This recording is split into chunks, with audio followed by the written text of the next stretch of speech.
Сайн байцгаана уу киночтой. Өнөөдөр та бүхэндээ зориулаад 2021 онд нээлттэй хийсэн My Lovely Angel киног ярьж өгөхөөр бэлтлээ. За үүнээс өмнө киночдод хандаж хэлэхэд миг даатгалаар жолоочийн хариуцлагын даатгал болон тээврийн хэрэгслийн даатгалаа хийлгээд урдаа 4К-гаар бичдэг. Ардаа Full HD-гээр бичдэг. Шөнийн дурантай Wi-Fi холбогддог. Дөргөлт мэдрэгчтэй хар хайрцгаа 30% хөнгөлөлтөй үнээр аваарай. 5 дугаар сарын 31 хүртэл үргэлжлэх тул яараарай.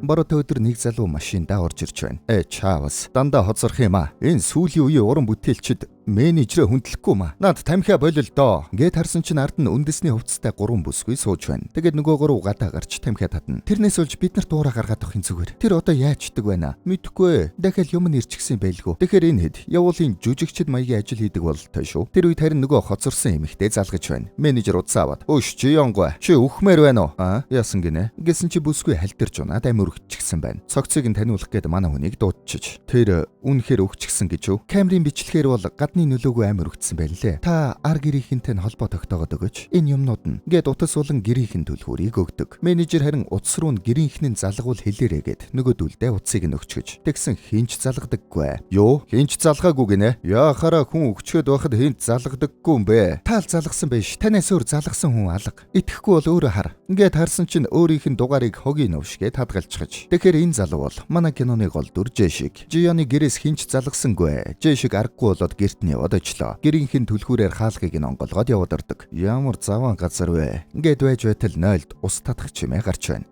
Тэгсэн дотроос нэг жаах охин гараад ирлээ. Охин ширээн дээрээс уудтай нарийн бов аваад орон дээр очиод идээд суучлаа. Жэшиг гайхлаа. Тэрүүгээр зургуудыг нь харсан чинь Жион охинтойгоо авахулсан зургууд нь байж байна. Ойлголоо. Чи охин нь байх нэ? Би ээж чинь найз байна. Чи ахмад хүнтэй мэдлдэггүй мө? Гэсэн чинь дуурдаггүй. Жэшиг рүү хардагчгүй. Энэ зөөл хийгдэ. Гэснээ тэрүүгээр юмнуудыг нь өнгөчж гарлаа. Ой, ээж чинь эмэг зүйлтнүүдээ хаана хийдгүү аа? Нөгөө гялалцдаг. Гэсэн чинь тоодоггүй. Би одоо харагдахгүй байгаа юм бах та. Ингээд толин тарлаа. Ямар ч байсан байж байна. Энэ зөөлхийгтэй. Манай хүн Жионы удсан дээрээс хуучин нөхрийнхэн дугаарыг олоод залгадаг. Байна уу? Жионы нөхрөө. Бид хоёр айл дээр салчихсан. Гэт тасалчлаа. Яаж байна? Дахиад залгаад. Ой, тасдгаа байж бай. Танаа энэ хүүхэд чи яачсан юм бэ? Хүүхэд одоо надад ямар ч хамаагүй. Гэснээ тасалчлаа. Энэ одоо саллаа гэд хүүхэд нь хамаагүй үлчтэй юм бах та. Охин тэгсэн чинь тэмтэрч усаад хөрөгчнөөс ус аваад ууж байна. Харааны бэрхшээлтэй охин байжээ. Жэшиг тамхи татсан чинь охин харин тамхи үнэрлээд орноосоо гараад ирлээ. Тэгснээ урдаа цохиод байна. Юу вэ? Ингээд урд нь яваад очсон чинь шууд энийгээд тэрч байна. Данч нүрийг нь тэмтэрч үзэнгүүтээ ойрлоод цаашаа явчлаа. Ээжтэйгээ андуурсан бололтой. Хөөе, яасан бэ? Тэр үед харин хаалга төгшиж байна. Жион, байгааг чи мэдэж байна. Хаалга онгойлгосон чи харин нэг эмэгтэй. Тэр хүн байна гэж мэдсэн юм а. Та нар ч одоо яаж чад байд юм бэ? Ямар заваа юм бэ? Жион их зовж байгаа бололтой шүү. Ганцаараа хүүхэд өсгөх их хэцүү байдаг бах та. Энэ хүүхдийг ямар тэр ганцаараа хийгээ юу аа? Хүүхэд дээр ирэхэд яатын чи? Ингэж байна шүү. Манай хүнийг нөхрөн гээд ойлгоцсон бололтой. Жион хаана байна? Тэр одоо зах зээлийн үнээс их доогуур үнээр энэ байрыг түрээсэлж байгаа гэдгээ мэддэг юм болов уу? Яадаг юм бол одоо ингэсэж байж байгаад дахиад 2 жилийн хямдхан гэрээ хийн гэж бодоод байна уу? Тийм юм байхгүй шүү. Барьцаагаа аваад яваарай. Тийм үү? Хэдэн төгрөгийн барьцаа өгсөн юм бол 70 сая вон штэ. Ингэж авна штт. Манай Жэшиг нэг юм бодов бололтой. Би нэр ийм сайхан сэтгэлтэй биш байсан бол аль хэдийн та нарыг хөөгд гаргачихгүй юу? Ингээд охиныг нь хараад иш ёнхи энэ бяцхан амтныг хараад байгаарай. Харж чадахгүй, сонсож чадахгүй гэж байна шүү. Тэгэхээр энэ охин харааны бэрхшээлээс гадна сонсголын бэрхшээлтэй байсан юм байна. Тэр үед Жэшиг байрны эзэнд ээж нь өгчихсэн гэдгийг хэллээ. Яана, би мэдсэнгүү. Их харамсалтай юм болж. Яаж юм болдог байна? Та хоёр тэгээд эндээс гараад хайчих юм гэж байна шүү. Манай хүн эндээс гарна гэд хэлсэн бололтой. Хөдөө өвөө эмээ дээр наваачиж өгнө. Би өөрөө ажиллаа хийгээд хүүхэд өсгөж чадахгүй шүү дээ гэж байна шүү. Жэшиг өөрийгөө нөхрөн гэж ойлгуулад удахгүй бас байрнаасаа гарна гэд хэлсэн юм байна. Буцаж орж ирээд гэрээг нь харсан чинь нээр нь 70 саяын барьцаатай гэрээ байж байна. Жэшиг тэндээс гараад гэртээ ирэх үед түрээсээ төлөөгүйгээд гэрээсээ хөөгчгөж тэнд байсан залууд "Гүчи намайг таньдгийн байж ганцхан сар харж үзээч" гэд хэлчихгүй яасан юм. Ганцхан сарын түрээс биш гэсэн штэ. Дээрээс нь та миний өгсөн тип дээр тултал тавиад алдсан бидтэй. Таныг мөнгөгүй би мэдэж байгаа штэ. Тэгэхээр манай хүн энэ залуутай нийлж бэд тавьдгийн байна. Тэрнээсээ болоод дампуурч байгаа бололтой. Манай ажилтнуудын нэг нь өгчгээд их хэцүү нөхцөл байдал үүсчээд байна. Дандаа л нэг нь өгж байдаг үсттэй. Энэ удаа жинхнээсээ өгчихсэн. Өмнө нь дандаа би өгчихсэн гэж худлаа ярьдаг байсан. Харин энэ удаа жинхнээсээ өгч ичгээд байна. Тэгэд Жэшиг юмнуудаа аваад Жионыг эрт нүгэд ирчлээ. Юмнууд нь гэсэн чинь сахлын хөөс татуур хоёр л байж байна. Тэр үед харин Йонхи босч ирээд үүдэнд байгаа гутлнуудыг шалгаад байна. Ээжигээ ирсэн үгүйг гутлнуудаар нь мэддэг бололтой шүү. Чи ээжигээ санаад байгаа мó? Гэсэн чинь Жэшигийн гутлыг нилээ үзэж байгаад яваад өглөө. Энэ хүүхэд ээжигээ их цантай бах та. Жэшиг очоод "Ой, чи аав гэд хэлээд хэ? Аав. Ой, аав гэд хэлээч. Тоодоггүй. Манай хүн сонсголын бэрхшээлтэй гэдгийг мэдэхгүй байгаа юм бах та. Ядаж 1 сарын турш хоёулаа аав охин шиг харагдах хэрэгтэй байгаад байдаг. Тэгээд маргааш нь ажил дээр очлоо. Нэг эвентийн гадаа ээлжээ хүлээгээд байж байна. Ажилчтаасаа "Ой, хүүхдийг яаж өөртөө дуртай болгодгийг мэдхүү. Хүүхэд гинэ та одоо ганц би ээжтэй болцоод байгаа мó? Хэдэн настай? 7, 6, 7 орчим баха. 7 настай хүүхэд бол аль хэдийн ухаан орчихсон байдаг болохоор хэцүү л бах та. Удалгүй манай хүн гэртээ ирээд жантаагаа минь захиалж идлээ. Йонхи үнэрлээд гайхаад байна. Энийг дээрээ маа ингээд өгсөн чи иддэггүй. Нэлээ үнэрлж байснаа босоод талх аваад буцаад орчлоо. Тэгэхээр талхал идэх юм бидтэй. Тэгснэ бүх талхыг нь сагсанд хийж авч байгаад 2 жантаагаа минь тавиад гутлаа нуугаад өөрөө ажиглаад суулаа. Йонхи босч ирээд гутал тэмтрээд үзэж байна. Хөөхи инээгээд байна. Тийш очоод жантаагаа минь идэх нү гэтэл шууд талх руугаа явж байна. Тэгсэн талх нь байдаггүй шүү. Йонхи сандраад орилж гарлаа. Ой, зүгээрээ энийгэд али ингээд жантаагаа минь өгтөл цохиод асгачлаа. Талхыг авч болохгүй юм байна. Аргагүй дэлгүүр ороод талх авдаг. Йонхи шинэрсэн талхнуудаа үнэрлж байснаа тавиад гоймон үнэртэд байгаа газар руу яваад ирлээ. Нэг л өөр юм үнэртэд байна да. Тэгэд гоймонг нь хэд үнэрлж байснаа амтлаад үздэг. Таалагдж байгаа бололтой энэнгүүтээ шууд идэж гарлаа. За чи идээд. Ингээд Жэшиг босоод явчлаа. Йонхи шууд газар дээр нь 1-5 гоймон идчихлээ. Тэгэд нойл руу гараа угаах гээд орчдөг. Тэгснэ тэнд байсан сахлын хөөсөөр нь туйлж өгнө штт. Хөөхи. Жэшиг хараад юу вэ? Удалгүй Жэшиг ажил дээр байж байна. Жүжигчтэн цаана үзүүлбэр үзүүлээд манай хүн машинда. Тэгсэн утсаар нөгөө бэд тавьдаг залуу залгаж байна. Миний сүүлд өгсөн тип дээр та тавьсан уу? Би удахгүй мөнгөтэй болоод очноо. Мэдв. Хурдлаараа энэ бэд дээр төрүүлж тавьсан нь 10 нугуулж авахар шүү. Ингэсэн цаана нь ажилтнууд нь нэг хүнтэй муудалцаад байна. Манай хүн очиж салгаж байгаад цөөхүүлчлээ. Тэгээд гэртээ ирж хууль уншингаа давхар гэрлэлтийн тухай хуулиас жаахан уншдаг. Тэгсэн хуулийн дагуу манай хүн юу ч авч чадахгүй нь бололтой. Би ч баларч. Хурдхын энийг орхиод өөр арга олохгүй л. Гээд харсан чинь тэнд Йонхи унтж байна. Чаавс. Боллоо гэх юм бол би хүүхдийн эсрэг гимт хэрэг хийсэн болох юм байна л та. Тэр үед харин нөгөө байрны эзэн авгаа залгаад удахгүй үл хөдлөлийн мэрэгжилтэй ирнэ. Тэрнээс өмнө орж байраа цэвэрлэх хэрэгтэй гэж байна. Манай хүн баж гавлаа. Ингээс Йонхигийн хувцсыг солих гээд үзлээ. Йонхи, босоорой. Хувцас сол.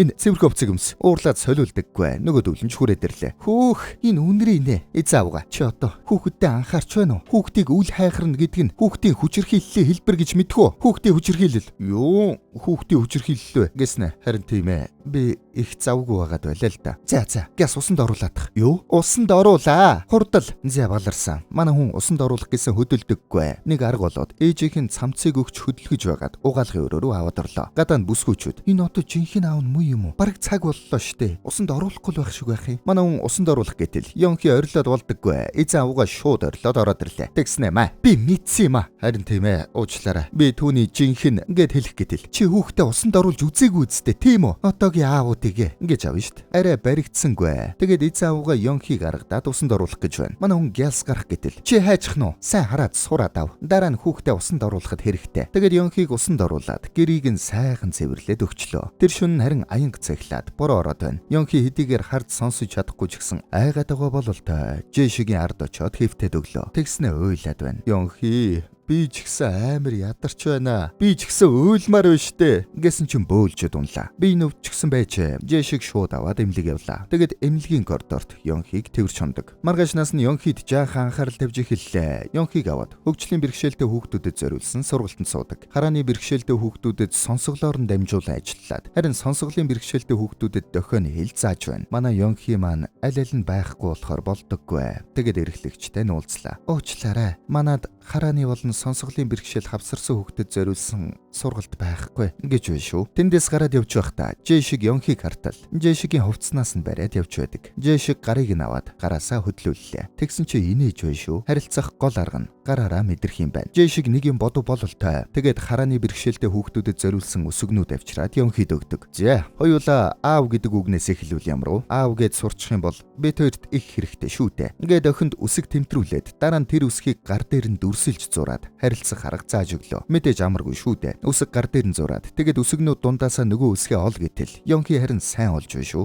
амжилттай сурах болгонд нь шагнал өглөө. Тэгээд нэлээд зааж өглөө. Аав гэсэн үгийг бүтнээр нь заах гээд арай л болдоггүй. Йонхи маань буруу хийчээд шагналаа авъя гэд дөхөд байна. Шагналыг нь хол тавьсан чинь үнэрлж очиод авчлаа. Тэгснэ босоод явчнаа. Нилээ юм болох шинжтэй шүү. Тэр үе тэрэн хэсэг хүмүүс хаалгыг нь тогшиж байна. Онгологтол. Сайн байна уу? Шүүхээс явж байна. Бид хөдлөх ид хөрөнгийг битүүмжилж хураахаар ирлээ. Гэж байна шүү. Байц ингээд түрээсийн барьцаа ус хураагдах уу? Мэдээж тэглгүй яах вэ? Гэж авна штт. Тэгэхээр манай хүний зориг талаар боллоо. Манай хүн тагтан дээрээ суугаад чаавас. Надад бүтэж байгаа юм нэг чалга. Ажил дээрээ яваад очтол нэг жүжигчин өөр менежертэй ажиллана гэд яваад өгчөж. Бас нэг хүн залгаад хамтран ажиллах гэрээгээ цуцалж байна. Манай хүн хэцүүдлээ. Оройн нилээн бодол болоод бороонд алхаад орж ирлээ. Йонхи харин хүлээгээд сууж байдаг. Ирээд тэрвэрх юм болов уу гэтэл хажуугаар нь өнгөрөөд явчлаа. Гайхаад тэрүүгээр гутлыг нь тэмтрээд тэгээд ойрхон байна уу гэж шалгалаа. Байдаггүй. Йонхи маань жаахан гүнгэлж байна. Яач вэ? Маргааш нь Жээ шиг нэг хүн рүү залгаад ажил асуутал. Гочи, янта яриаг юм уу? Танахыг татан буулгаж байгаа гэсэн штэ. Ингэж авъя Жээ шиг. Юу? Ян чөлчийн тэгсэн гэж юу? Гэж шууд давхиад очлоо. Өөш новш минь. Чи яаж надад хэлэхгүйгээр ингэж чадваа? Гэд ууралж байна. Үүнэн дээ таны ажлын үр дүн дэндүү бага байгаад байна. Тийм болохоор би өөрөө гардаад ажлаа цааш явуулахаас өөр арга алга. Тэглээгээд надад ингэж хандаад байхдаа яадгийг. Хоёулаа хэр удаа хамтдаа ажиллалаа да. Энэ хатуу орчлонд би амьд үлдэхийн тулд юу ч хийн. Харин чи чадахгүй.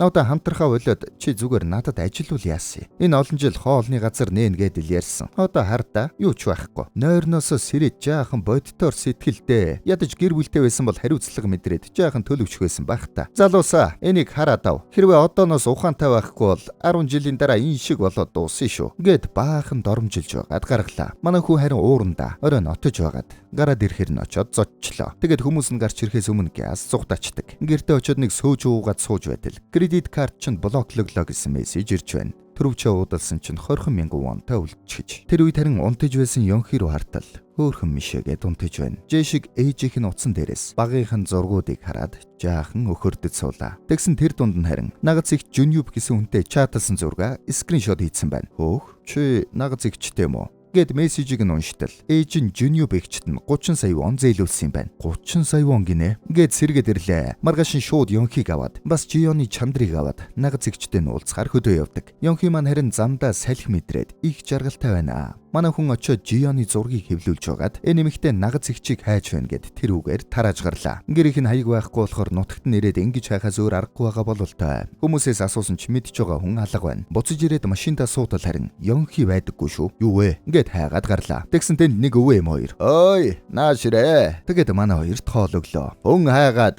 хоол цайгаа идэж амжаагүй л байлгүй. Хайх хугацаанд баярлах газар байгаа мó. Манай илүү байшинд хэсэг байрлуул яадгийг гэж бай шүү. Манай хүн шууд л зөвшөөрлөө. Тэгсэн чи удалгүй. Бочи нааша хүрээ дээрээч.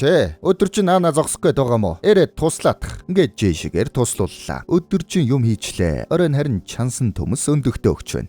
Энэ ах одоо өдөр чи ажилуулчаад мөнгө ш төмс өгöd өгтөө яадаг байна. Тэр үед харин утсан дугаараад нэг ажилтан залгаж байна. Чи яныг зодчихсан юм уу? Яах вэ? Жохон сануулга. Тэгээд зугтчихсан хэрэггүй. Юу? Би яахаараа тэрнээс зугтаадгий. Хөдөө Жионы нагц цэгчийг хайгаад явж байна. Тэр үед харин Йонхи төмс амтлаад зажилсан төмсөө Жээ шиг төгөөд байна. Үчи заваарсан юм а. Цааш нь хаяач. Йонхи харин өөх гэд инээгээд байна. Идэхгүй байсан ч харин жаахан гомдож байна. Маргааш нь дахиад эрлээ үргэлжлүүллээ. Машинтай яваад л байна. Йонхигийн харин аман цангачжээ. Аман цангаж байна уу? Энэ хавьд ядаж байхад дэлгүүр байхгүй маа. Тэгсний Жээ шиг нэг санаа болоод ойрхон байсан хүлэмжнээс таруу суулгааллаа. Эвтэйхэн хусаад машинтаа суун. Тэгсэн хөөхөөрхи. Яг камерын доороос суулгаалцсан байж. Ойрхон гол дээр очиод нөгөө тарвсаа Йонхид өглөө. Идэд үсттэй. Үрийг нь залгиж болохгүй шүү. Хардаа. Ингээд нулим. Гэсэн чинь нөөрлөн маа. Бишээ. За. Энийг тарус гэдгийг гаднаа ийм дотроо болохоор ийм шүүстэй. Ингээд гараар нь тэмтрүүлж байгаад гарн дээр нь тарус гэд бичээд өглөө. Йонхи буцаагаад тарус гэд гар дээр нь бичиж байна. Сайн байна. Хөөхөн сурчжээ. Тэр үед харин нэг бүсгүй манай хоёрын машин дээр ирчихсэн байна. Тэгээд хайж угаад гол дээр хүрээд ирлээ. Ой, надад хэлэх юм байхгүй юу? Би юу хэлэх вүлээ? Чи тарус суулгаалаа үсттэй.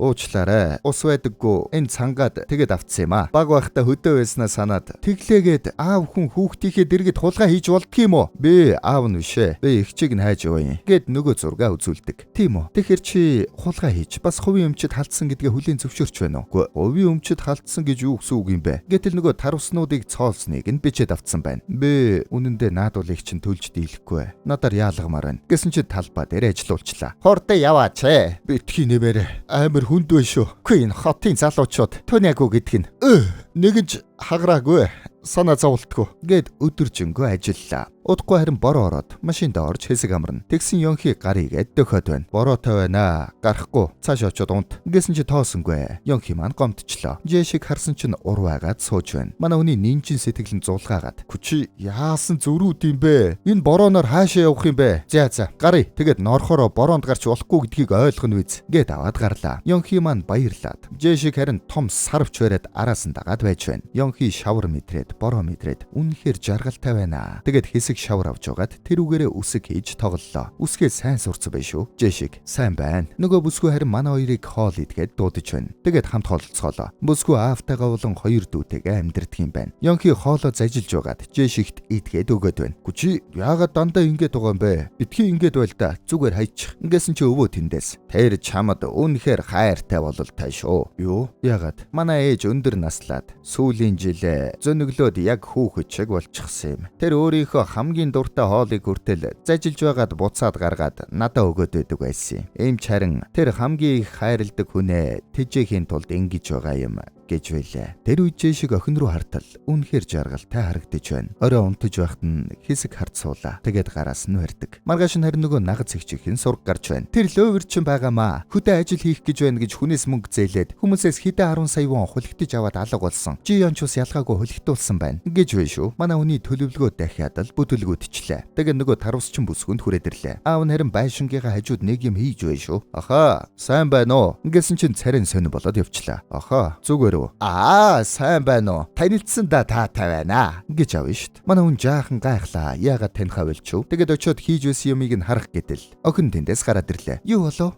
Энд талбай дээр ажиллахад өдрийн хэд байдаг юм бол 150 мянган вон гэдэг юм аа. Ажил хэр олдоцтой байдаг бол ажил олдох асуудалгүй. Харин ажиллах хүн л олддгүй юм. Тэгвэл би чиний хэлээд байсан байранд хэсэг байрлаж болох уу гэж байна. Ингээд манай хүн ажил хийж эндээ хэсэг байхаар шийдв бололтой. За манай хүнийг шинэ амьдралаа эхлэхээс өмнө манайхан нэг сайхан subscribe давлгаа явуучих. Сэтгэл шингэж хайр үнэрсэн иймэрхүү кинонуудыг цаг тухайд нь үзмээр байвал сабадараарай. Сабадарсан манай царайлгууд харин Мартайсвгээд лайка дараарай. За ингээд тарусчин бүсгүн хажуудлын өрөөнд манай хоёр байрлалаа. Хоёр дүүн харин Йонхид дэгдэхээ бэлгэлдэг. Йонхи дэгдэхийг тэмтэрч үзээд баярлаад байна. Гарн дээр нь дэгдэхээгээд бичиж өглөө. Йонхи маань буцаагаад дэгдэхээгээд бичиж байна. Сайн сурч байна шүү. Үүнийг нь харин тарусчин бүсгүй хайр дүүрнүүдээр хараад байж байдаг. Тэгээд Йонхигийн байгальтай танилцах процессыг бичлэг болгоод аваад байна. Жэшиг маань харин ажиллангаа Йонхид зөндөө олон зүйл танилцуулдаг. Бүсгүй харин энэ бичлэгүүдээ өөрийнхөө хөдөлдөг сувагт оруулсан юм байна. Удалгүй алдартай боллоо. Та хоёр үнэхээр жаргалтай харагдаж байна шүү гэд бичлэгүүдийг нь үзүүлж байна. Тийм гэж юу? Ингээд чи аавынхаа төлөө хөдөөр өнөөсөн юм уу? Үгүй. Аав маань миний төлөө хөдөөр өнөөсөн. Чи Йонхиг үнэхээр сайн харж байгаа шүү. Чамайг яаж гүйцэх вдэ? Би ганцхан хүүхэд харж байна. Харин чи хоёр дүүгээ, аавыгаа бас ферм авч яваад үнэхээр биширмээр шүү. Ингээд би бинийгээ шидэж өглөө. Ядчил манай хоёр дүү энгийн хүүхдүүд шүү дээ. Гэснэ. Уучлаарай. Тэр утгаараа биш шүү. Зүгээр дээ. Гэх үед аав нь залгаж байна. Та яагаад дахиад хайгаад байгаа юм бэ? Шургуулгандаа үдсэн юм уу? За би удахгүй очиод олж өгье. Гэж байна. Тэгэхээр эдний аав нь мартад санах асуудалтай байна. Түрүүн Жэшигийг танихгүй байсан шүү дээ. Буцах замдаа тарусчин бүсгүй. Йонхид өөрөө хийсэн цамцаа бэлгэлдэг. Тарусны хадгалтай хөөрхөн цамц байна. Йонхи маань хадгалыг нь тэмтэрч үзээд баярлаад байна. Жэшиг хараад дотроо Йонхи үнэхээр үдсэглэнтэй харагдаж байна шүү. Тэр үед харин Жэшиг ахаа гадаа хүн уулзах гээд ирчиж гэж байна шүү. Гарсан чи нөгөө зодуулдаг багийн ирчихсэн байна. Эй Жэшиг уулзалгүй удлаа шүү. Гэснэ хөнгүү газар авчиад баахан зодлоо. Нөгөө YouTube-ийн бичлэгээр нь олоод ирсэн байна. Чиний олсон жүжигчин чинь ёстой дайжгүй эмэгтэй байна шүү. Их зөв царайтай юм байна. Одоо тэгээд энүүгээрээ мөнгө олоод өөрөө төлөх юм байгаа бидтэй. Болоо. Юу? Чи чинь нааша ажиллаар ирсэн бидтэй. Арай өөр асуудлаар ингэсэн дуурдаггүй. Хөнээр энэ навшиг хараад байгаарай. Чамд одоо ингэж амьдрал зарцуулах цаг байхгүй. Ойлгов уу? Надад учруулсан хохирлоо төл. Мэдөө? Чиний машиныг 2 саяар бодоод авъя. Үлдснийг нь удахгүй төлөөрэй. Миний машиныг аваад хар хайрцгийг нь үлдээчих. Чи хар хайрцгаар нь яах гэв? Саяхан авсан юм аа. Миг даатгалаар жолооч хариуцлагын даатгал хийлгээд 30% хөнгөлөлтөө үнээр авсан. Урдаа 4К-гаар бичдэг. Ардаа 1080-аар бичдэг. Шөнийн дурантай үнэн тасарсан хар хайрцаг дараагийн машинда тавих гээд. Тэрийг чинь би өөрөө дараагийн машинда тавьчихъя л та. Чи даатгал шилжүүлэх үедээ мигд даатгуулаад өөрөө хямдруулаад авчаач те. Бодол. Ингээд машиныг нь унаад яваад өглөө. Замдаа харин дотор нь байсан зургуудыг гаргаж иччихнэ. Жэшиг буцаж ирээд нөгөө байшингийн хажууд байсан ваарыг онгоолгоод үзтэл дотор нь баахан мөнгө хийчихсэн байна. Нөгөө мартад сандаг аав нь мөнгөө энд хадгалаад байсан юм байна. Бүсгүй гарч ирээд "Жэшиг, нүрээ яачгаа вэ? Ёнхи хаана байна? Өвөтэй хамт байсан" гэж байна шүү. Өвөө нь мартад санах өвчтэй шүү дээ. Баларсан. Манай хийж шууд хамт хайцгаалаа. Өвөө нь Ёнхиг хөдлөөд явж байна. Хоёулаа хизүүтэх нэ. Тэгээд манай хоёр хайгаад гүйж байтал ашгүй замын хажууд сууцгааж байна. Хоёулаа исэн минь байж байдаг. Охин нь очиод "Дахиад алга болох нь гэж айлаа штэ." Ёнхи харин тэнд цэцгээр дүүрэн талбайн захад сэвшээ салхийг мэдрээд жаргалтай наргагүй сууж байдаг. Жэшиг Ёнхиг хараад тайвширлаа. Оройн харин Ёнхи Жэшигийн зодуулсан шархыг тэмтрээд санаа алдаад байна. Тэгээд Жэшигийг тэмтрээд аргадаж өгдөг. Жэшиг маань уйлчлаа. Тэгээд гараар нь нулимсаа тэмтрүүлээд гарн дээр нь нулимс гэж бичиж үзүүлнэ. Маргааш өглөө нь харин Жэшиг Ёнхи хоёр өрөөндөө байдаггүй. Тарусчин бүсгүй ороод иртэл зурус үлдээгээд явчихж. Зурусыг нь үзтэл байшингийн хажуу талын ваарнуудыг үзээрээгээд биччихсэн байна. Ямар ч тач мөнгийг нь хулгайлаагүй бололтой. Жэшиг харин Ёнхигийн аав руу залгаж байна. Ёнхигийн аав анхааралтай сонс гэд бүгдийг нь хэллээ. Аав нь манай хоёртой уулзаад тэгснэ дугтуутай мөнгө өгч байна. Охиноо харж хандаж чадахгүй гэж хэлүүлж байгаа бололтой. Жэшиг мөнгийг нь авсангүй. Шууд босоод яваад өглөө. Аав нь араас нь гарч ирээд "Ёнхи" гэд охиндоо чихмэл туулаа болон ууттай борцог өгч байна. Тэгээд охиноо илэх гэтэл Ёнхи харин жаахан жиирхэд байна. Тэгэд Жэшиг Ёнхиг аваад цааш явдаг. Автобусанд нэлээд бодол болоод яваад байна. Ёнхи харин хажууд нь жаргалтай инээгээд явж байдаг. Тэгэд хамтдаа далайн ирэг дээр очиод ээжийнхэн чандрыг далаа руу цацлаа. Ёнхи маань харин юу хийж байгаагаа мэдэхгүй баярлаад л цацаад байна. Тэгэд далайн ирэг дээр Жэшигтэй хамт жаахан тоглолоо. Оройн Жэшиг Ёнхиг унтсны дараа нэг зүйлийг их л нухацтай бодоод байна. Маргааш нь Ёнхиг аваад асрамжийн газарт хүрээд ирлээ. Бичиг баримтуудыг нь бүрдүүлж өгöd асрамжийн газарт өгөх гэж байна. "Уучлаарай. Би түр түнтэй уулзаж болох уу? Магадгүй бидний сүүлийн уулзалт ч юм билүү?" "Болно. Та очиод уулзаарай." гэд очиод уулзлаа. Туулайг нь бариулаад аавынх нь өгсөн борцогноос нэгийг авч өгнө. Тэгээд "Чи надтай байснаас энд байх нь чамд илүү дээр баха" гэд босоод цүнхээ аваад гарлаа. Ёнхи харин инээгээд борцгоо идээд байна. Тэгээд хэсэг сууж байснаа хажуудаа байна уугүй юу тэмтэрч үзэн. Жэшиг байдаггүй. Бас цүнхэнч байдаггүй. Урдаа тэмтрээд үзсэн бас байдаггүй. Гайхаад ойр орчмороо хайж үзлээ. Байдаггүй шүү. Ёнхи сандраад тэмтэрч явсаар өдрөө очлоо. Шилэн хаалган дээр очиод хаалгаар гараад явчихсан гэдгийг нь ойлголоо. Онгойлох гэсэн чи болдоггүй. Шилэн хаалгыг хэсэг нүдэд зогсдог. Тэгээд уйлчлаа. Өөр охин өөрийг нь орхиод явчихсан гэдгийг мэдэрсэн бололтой. Харин хаалганы цаана Жэшиг түүнийг хараад байж байдаг. Тэгснэ тэсэлгүй хаалгыг нь онгоолгоод Ёнхи дээр яваад очлоо. Ёнхи харин яагаад намайг орхиж байгаа юм гэсэн шиг Жэшигийг хэсэг цогтөг. Тэгээд гар дээр нь нулимсгээд бичиж байна. Хэцүү байна гэдгийг дүрсэлж байгаа бололтой. Тэгээд би гэд толгоогоо тэмтрээд байна. "Чи хин юм бэ гэж үү? Чи өөрийнхөө хин гэдгийг мэдмээр байгаа мó?" гэд "Чи бол Ёнхи" гэд гар дээр нь бичиж өглөө. Буцаагаад Ёнхи гэд алдалгүйгээр бичиж байна. "Сайн байна. Сайн өхөө" гэсэн чинь "Тэгвэл та гэд Жэшигийг цохиод байна. "Би юу? Би хэн бэ гэж үү?" гэд Жэшиг маань уйлчлаа. Тэгээд хэсэг уйлж байгаад Ёнхигийн гарыг атгаж байгаад гар дээр нь бичлээ. Бичснийг нь Ёнхи буцаагаад гар дээр нь бичдэг. Тэгээд "Аав" гэд бичиж байна. "Тийм ээ, аав нь байна. Гэд охиноо тэрвэрлээ. Энэ түрээд кино маань дууслаа. Киночд байлаа.